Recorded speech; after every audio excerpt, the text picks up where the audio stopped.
Kali ini saya akan membawakan alur cerita novel Lao Yao atau Yao Chen, yang nantinya akan menjadi guru dari Xiao Yan.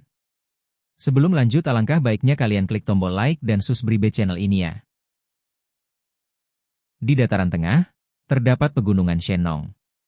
Menjelang senja, cahaya kemerahan membakar langit, seolah-olah awan itu sendiri terbakar. Pegunungan luas itu membentang sejauh bermil-mil, dan di atas salah satu puncak tertingginya berdiri sebuah kota besar yang ramai. Di puncak gunung itu, tanah telah diratakan, dan di atas dataran itu berdiri sebuah kota kecil yang memancarkan aura kehidupan dan energi. Inilah tanah leluhur klan Yao, tempat sebagian besar orang yang tinggal di sana memiliki nama marga yang sama, Yao, yang berarti obat. Hanya sedikit yang menjadi pengecualian, seperti murid dari luar, kerabat jauh, atau keluarga yang memiliki hubungan khusus dengan klan. Siapapun yang dapat tinggal di tanah leluhur klan Yao sudah pasti memiliki hubungan tak terbantahkan dengan klan tersebut, meski mereka hanya dianggap sebagai anggota cabang. Klan Yao adalah salah satu dari 8 klan kuno. Marga mereka berarti obat, dan mereka dikenal sebagai alkemis terhebat di bawah langit. Dimanapun kau melangkah di dalam klan ini, hampir semua orang memahami seni alkimia. Bahkan jika mereka bukan alkemis sejati, mereka pasti tahu cara menilai atau meracik pil obat. Di puncak tertinggi gunung itu terdapat sebuah lapangan luas, hampir seluruhnya kosong, dengan sebuah monumen batu raksasa berdiri tegak di tengah-tengahnya. Monumen itu sederhana namun megah, memancarkan kesan wibawa yang kuat. Itulah monumen klan, lambang persatuan dan kejayaan klan Yao. Monumen itu memiliki arti yang sangat penting bagi mereka.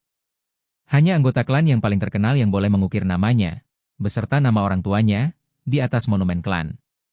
Bagi setiap anggota klan, itu adalah kehormatan tertinggi. Bahkan ada pepatah di antara mereka. Jika namamu terukir di monumen klan, maka bahkan kematianmu tidak akan sia-sia. Monumen itu memiliki 4 sisi, masing-masing menghadap ke arah bangunan penting, aula leluhur, aula tetua, sekolah klan, dan perbendaharaan klan. Tepat di bawah puncak gunung terdapat lingkaran dalam, tempat para anggota darah utama tinggal.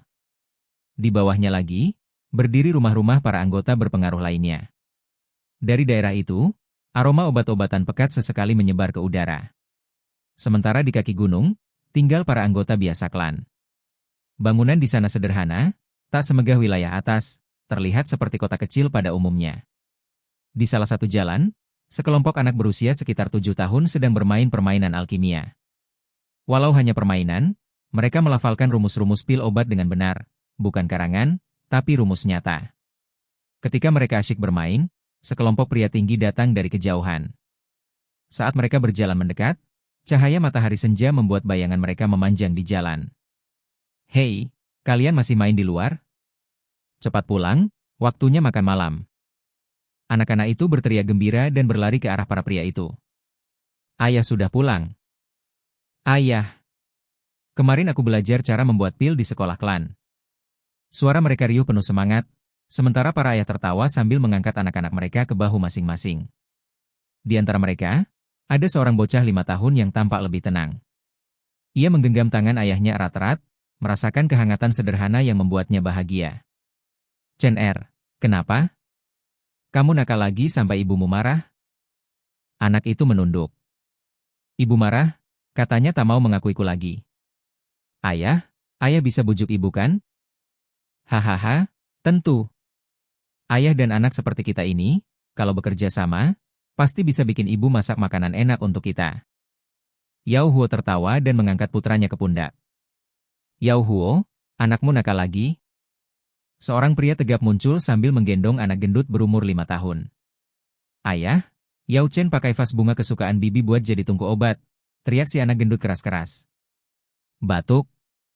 Chen Er, jangan bilang yang kamu pakai itu vas porselen biru itu, tanya Yao Huo dengan wajah kaku.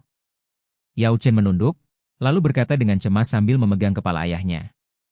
Ibu beneran gak mau akui aku lagi? Gak mau masakin ayam lagi buatku? Jadi itu benar, habislah kau. Bukankah vas itu hadiah pertamamu buat istrimu, Yao Huo? Hahaha, Chen Er siap-siap saja kena hukuman, canda pria kekar pembawa bocah gendut itu. HMPH, diam kau, Luo Bing. Jangan nakut-nakutin anakku. Chen Er nggak takut. Dengan ayah di sisimu, ayah pasti bisa bikin ibu masak ayam buat kita. Ayah, ayam itu apa? Tanya si anak gendut polos. Makanan yang gak enak. Pulang saja, kita makan mantou, roti kukus. Iya, mantou paling enak, jawab si bocah gendut mantap.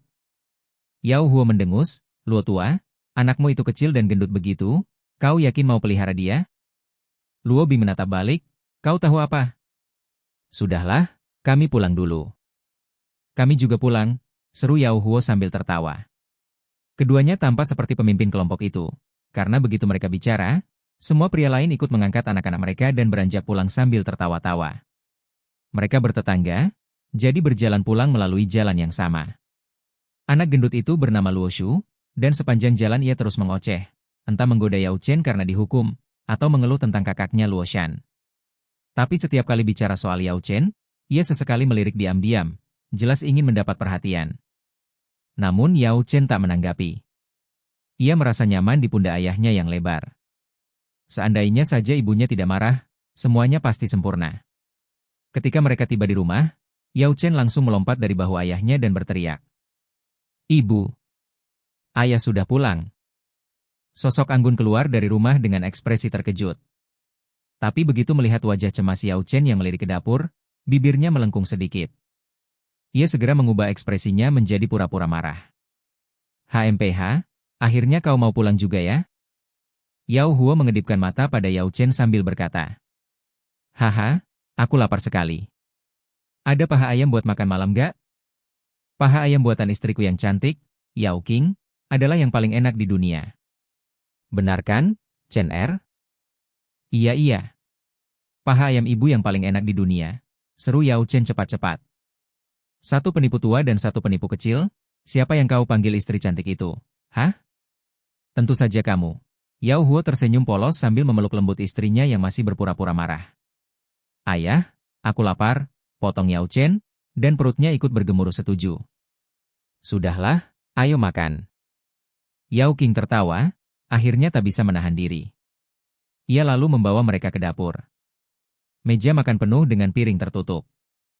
Begitu dibuka, aroma harum langsung menyeruak ke udara.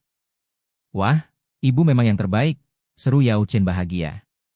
Katakan, ibu paling cantik, perempuan suka dipuji begitu, kata Yao Huo menggoda. Ibu paling ngangangi cantik, sahut Yao Chen cepat. Kau nggak takut ngajarin anakmu hal-hal buruk? Tanya Yao King sambil tersenyum. Kalau sekarang nggak diajarin, nanti gimana caranya dia bisa ngerayu gadis cantik? Putra Yao King butuh rayuan? Siapa yang kau pikir dia? Kamu? Haha, benar juga. Tunggu, kenapa kedengarannya agak menyinggung ya? Dulu aku juga kena rayuanmu. Ibu? Ayah ngerayu ibu gimana? Tanya Yao Chen polos, mencoba mengganti topik. Kau benar-benar mau tahu? Iya. Tunggu kau besar nanti, baru ibu ceritakan. Aku sudah besar. Aku bahkan sudah mulai berlatih jurus Flame Foundation Skill. Yao Chen langsung berdiri dan mempraktikkan jurusnya di depan mereka. Tapi gerakannya kaku dan lucu, membuat kedua orang tuanya tertawa keras. Setelah makan malam, Yao King akhirnya memaafkan Yao Chen karena sudah menggunakan vas bunga kesayangannya sebagai tungku obat. Mereka berjalan bersama menuju puncak gunung. Angin malam berhembus lembut, Yao Chen bermain riang di sepanjang jalan, dan keluarga kecil itu tampak sangat bahagia. Di puncak gunung, monumen klan berdiri megah di tengah alun-alun. Beberapa orang sudah berkumpul di sekitarnya. Ayo, hari ini ayah bawa kamu ke tempat spesial, kata Yao Huo sambil tertawa. Dulu di sanalah ayah bersama ibu.